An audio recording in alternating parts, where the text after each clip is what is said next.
I think the balance of the game is actually one of the worst it's been in a while. Hypercharge is too expensive.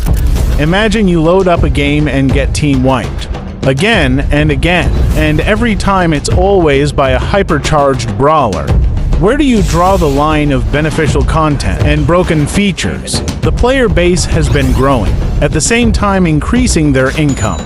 But at what cost? The broken meta. The community and pros once accepted hypercharges with open arms. It doesn't make it like skillless, but it makes it really fun and exciting, I think. But the inevitable happened due to Brawl Stars releasing overpowered hypercharges. I think it's just made the game a bit too brain dead.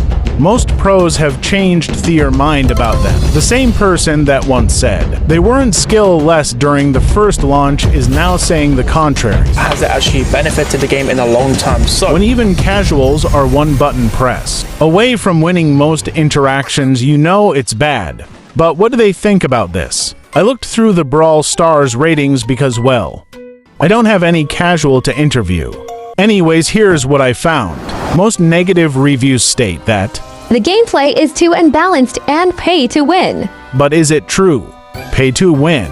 With the cost of 5,000 coins after having to wait 2 weeks, and pay-to-win players having early access by buying them using gems, it's no wonder that people think it's pay-to-win.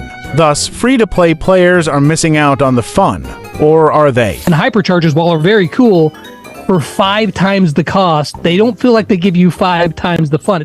They are described as an ability, but feel more like power-ups. Power-ups that unfortunately aren't so strategic while being OP.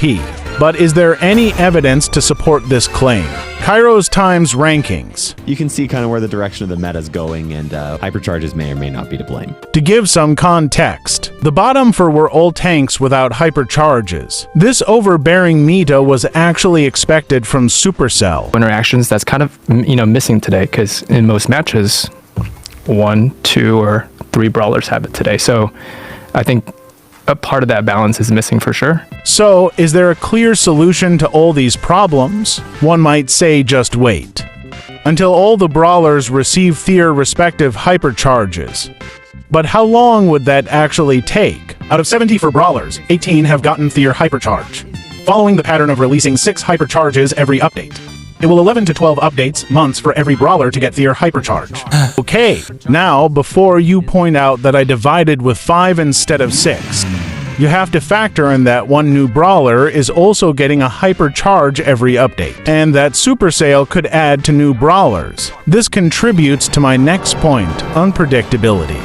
With Hypercharge, the worst brawler can become the best brawlers. We know this because, well, it already happened. Check out this video to hear the redemption of Edgar.